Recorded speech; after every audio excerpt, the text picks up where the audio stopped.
Corona horror killer picture, लेकिन लोगों में नहीं दिखता डर। हाँ, इतना जरूर है कि कोरोना के बाद लॉकडाउन के डर से लोग पलायन करने में लगे हुए हैं। कुछ ऐसे लोग हैं जो कि अफवाह फैला करके अपनी रोटियां सेकने की कोशिश में हैं। नमस्ते, मैं राशिद। इस सेगमेंट में आप ये देखिए कि मुंबई में स्टेशन पर लोगों की भीड़ कितनी है। ट्रेन में घुसने के लिए धक्का मुक्की हो रही है, लेकिन कहीं पर भी कोई कोरोना गाइडलाइन है ही नहीं। सरकार की तरफ से इंतजाम नाकाफी दिख रहे हैं। दूसरी तरफ मुंबई के पास ही दादर मंडी की तस्वीर है, जहां किसी भी तरह की कोई सख्ती लागू नहीं है। लोग खुलेआम मंडी में घूमने में लगे हैं और किसी को भी कोरोना से कोई फर्क नहीं पड़ता है।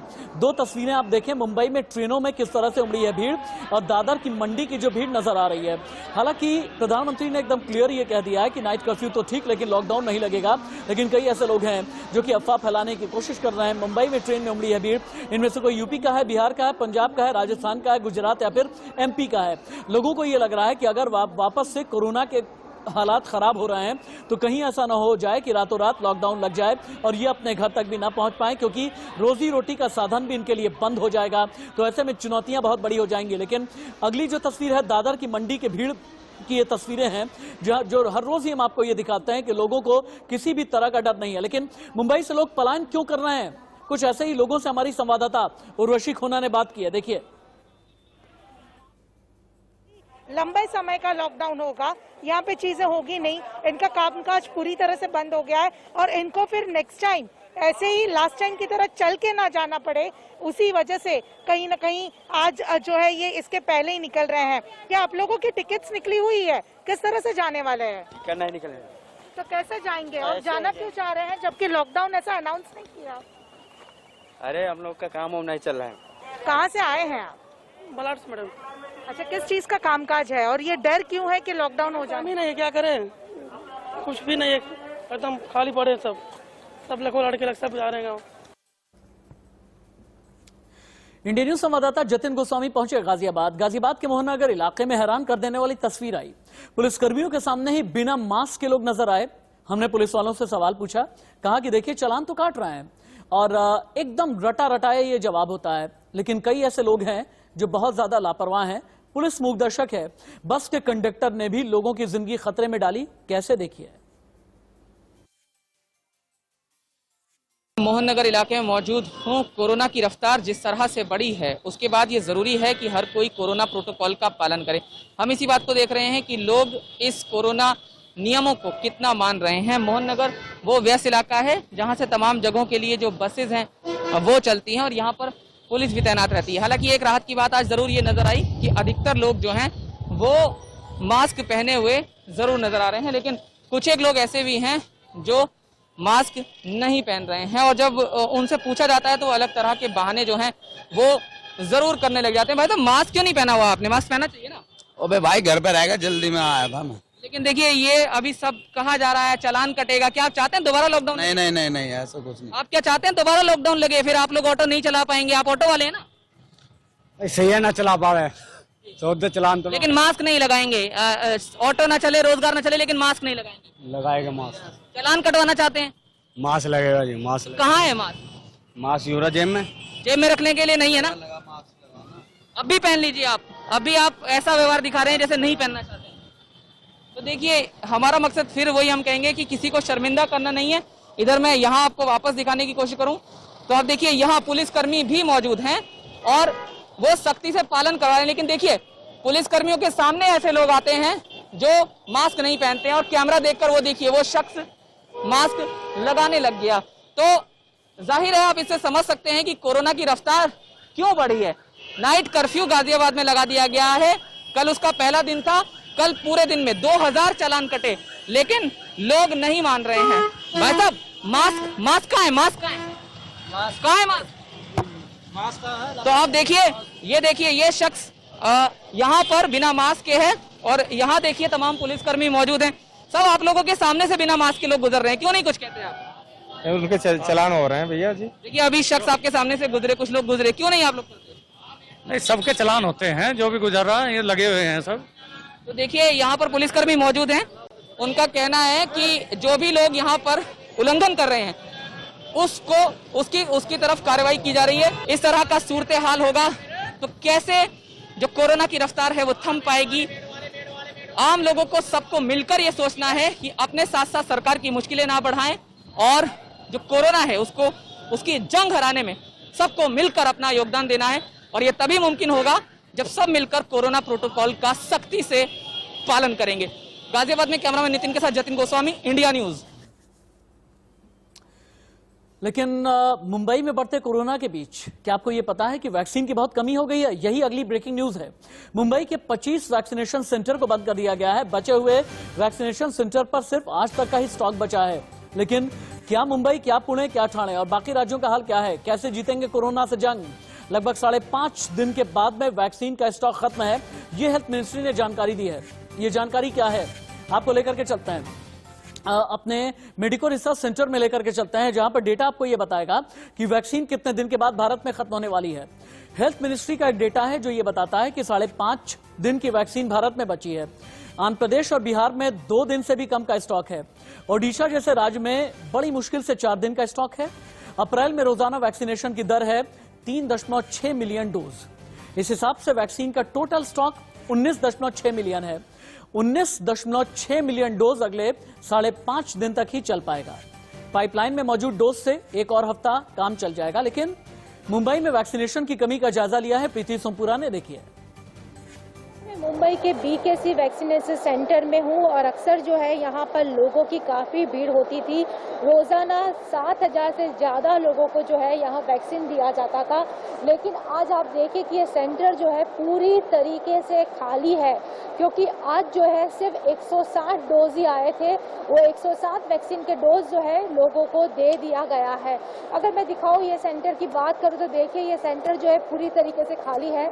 यहाँ पर जो है लोगों को इंजेक्शन दिया जाता था, लेकिन जो है पूरा खाली है, कोई भी यहाँ नहीं है। अंदर के मैं वीडियो दिखाना चाहूँगी कि वैक्सीन न होने के कारण जो है लोग जो यहाँ पर आ रहे हैं उनको कहा जा रहा है कि जो है जब तक वैक्सीन आएगा तब उनको बताया जाएगा, वैक्सीन नहीं आता तब तक जो है लोग यहाँ पर भीड़ ना करें। इस वैक्सीनेशन सेंटर में जो है मुंबई, ना सिर्फ मुंबई बल्कि भारत भर का सबसे बड़ा वैक्सीनेशन सेंटर जो था वो बीकेसी ही था। लेकिन वैक्सीन ना होने के कारण जो है अब इस सेंटर को बंद कर दिया गया है। साथ में ही जो है नोटिस भी लगा दी गई है। लोगों को कहा भी जा रहा है कि जब तक वैक्सीन आएगा तब तक यहाँ आकर भीड़ ना करें। आप देखें कि पूरी तरीके से खाली हो गया है ये सेंटर।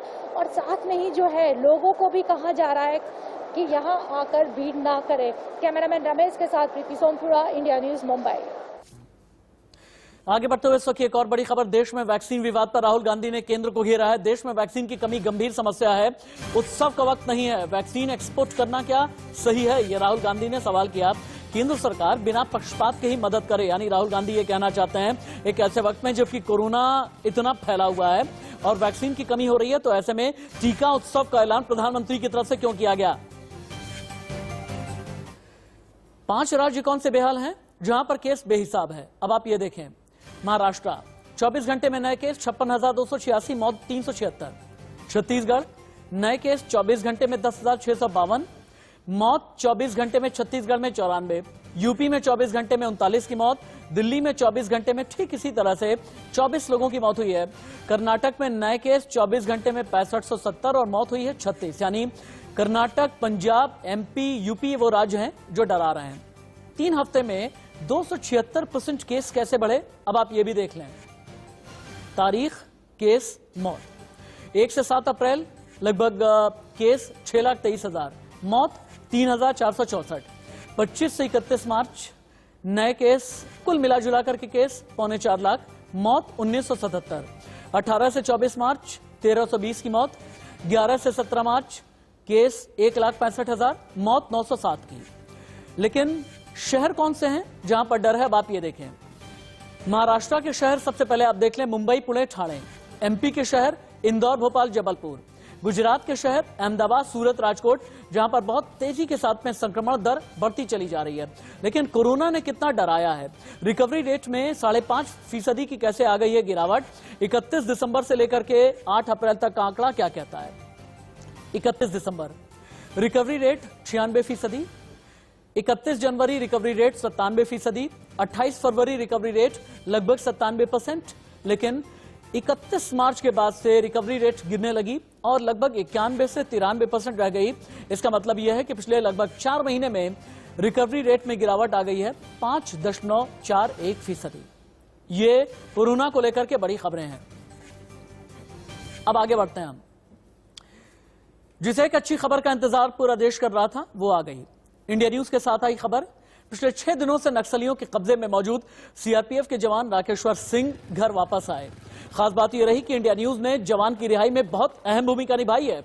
नक्सलियों ने फोन कर इंडिया न्यूज रिपोर्टर शंकर को जंगल में बुलाया। रिपोर्टर शंकर जंगल के 10 किलोमीटर अंदर बाइक से पहुंचे, फिर राकेश्वर को बीजापुर जिले के ही एक थाने में डीआईजी को सुपुर्द किया। सरकार की ओर से बातचीत के लिए बनाई गई 2 मेंबर्स की टीम थी, जिसके सदस्य धर्मपाल सैनी की मौजूदगी में बिना किसी शर्त के नक्सलियों ने जवान को रिहा कर दिया। इंडिया न्यूज के संवाददाता शंकर सुकमा अपनी बाइक पर बिठाकर राकेश्वर सिंह को नक्सलियों के इलाके से बाहर ले आए। एक एम्बुलेंस पर उनको बीजापुर लेकर आया गया। उधर उनकी रिहाई की खबर मिलते ही घर पर जश्न शुरू हुआ। जहां किसी रिपोर्टर की जिंदगी में ऐसा मौका कम ही आता है जब इस तरह की महत्वपूर्ण घटना का चश्मदीद बन सके। इंडिया न्यूज के संवाददाता ने न सिर्फ इस अच्छी खबर के वो गवाह बने, बल्कि इसमें अपनी जरूरी भूमिका भी निभाई है। रिहा किए गए जवान राकेश्वर सिंह से एक्सक्लूसिव बात की इंडिया न्यूज संवाददाता शंकर ने। सुनिए। इस वक्त हमारे साथ मौजूद हैं जो जवान जो कि माओवादियों के कब्जे में थे, वो अब रिहा हो चुके हैं। वो उनसे हम सीधे बात करने की कोशिश करते हैं। सबसे पहले राकेश जी, जिस तरीके से आप लगातार बात की जाए तो जब से माओवादियों के कब्जे में थे, ऐसे में कैसी स्थिति बनी थी, ये बताना चाहेंगे सबसे पहले दर्शकों को। स्थिति आपको सबको पता ही है। उस दिन 3 अप्रैल में हमारे पर फायरिंग हुआ था। उस फायरिंग के दौरान मैं थोड़ा बेहोश हुआ था। अगले दिन जब मैं मतलब कि वहाँ से थोड़ा होश आया तो मैं निकला। उसके बाद फिर अगले दिन मेरे को पीएलजी की टीम ने मेरे को बंदी बनाया। देखिए राकेश जी, हम लगातार आपके परिवार से भी संपर्क में थे और लगातार जो कि माओवादियों की तरफ से फोन भी हमें संपर्क भी किया था। लगातार हम जो आपकी बच्ची की अपील थी आप तक के पहुंचाने की हमने कोशिश भी की थी। इंडिया न्यूज सबसे पहले कोशिश किया था कि वो अपील आप तक के पहुंचे। ऐसे में वो अपील आपने देखा क्या? बच्ची की जो अपील आप तक के पहुंचाने की कोशिश की थी हमने। हाँ, देखा, मिला था आपको। तो देखिए, जिस तरीके से इंडिया न्यूज ने यह कोशिश किया था कि जो बच्ची है उसका अपील, जवान की बेटी का अपील जो जवान कब्जे में थे, माओवादियों के कब्जे में थे, उन तक पहुंचाने की पूरी तरीके से हमने कोशिश की थी। उसके बाद कल जिस तरीके से जो माओवादियों की तरफ से एक फोन भी आया था, इंडिया न्यूज ने एक्सक्लूसिव बातचीत की थी जिसमें उन्होंने इस बात को तय किया था कि जल्द से जल्द रिहाई करने की जो कि तैयारियां हैं पूरी तरीके से की जा रही है। इस वक्त जवान रिहा हो चुके हैं और जो तस्वीरें आप देख रहे हैं एक्सक्लूसिव तस्वीरें हैं। हमने इस बात को लेकर के भी आश्वस्त किया था कि उनके परिजनों से हमने बात की थी, इनके धर्मपत्नी से भी हमने बात किया था। हमने इस बात को लेकर के कहा था कि जल्द से जल्द जो कि रिहाई की जा रही है। तो ऐसे में अब आप रिहा हो चुके हैं तो क्या कहना चाहेंगे? अगर बात की जाए तो जो दर्शक हैं लगातार दुआ कर रहे थे कि आप सकुशल रिहा हो, तो ऐसे में उन दर्शकों को क्या कहना चाहेंगे? धन्यवाद, सबके लिए धन्यवाद। बस। और अंतिम मेरा सवाल है कि जो जिस तरीके से जब आप माओवादियों के कब्जे में थे उस दिन के बाद अब तक के अगर बात की जाए तो किसी तरीके से आपको कोई टॉर्चर किया गया हो या किसी प्रकार का कोई परेशानी हुआ हो? नहीं, किसी प्रकार की कोई परेशानी नहीं। देखिए, ये थे जवान जो कि अब रिहा हो चुके हैं। इंडिया न्यूज से एक्सक्लूसिव बातचीत कर रहे थे, हमको और आपको बता रहे थे, जो स्थिति बता रहे थे। इंडिया न्यूज ने न सिर्फ खबर दिखाई बल्कि अपनी जिम्मेदारी भी निभाई और इसीलिए इंडिया न्यूज विश्वसनीयता के नाम पर यह कहता है कि हां, हमारी खबर में दम है। और न सिर्फ दम, बल्कि जब राष्ट्र के साथ में चलना है, राष्ट्रीयता के साथ चलना है, देशभक्ति के जज्बे के साथ में चलना है, तो हम ये परवाह नहीं करते कि नक्सलियों के बीच हैं या आम जन के बीच। एक ब्रेक।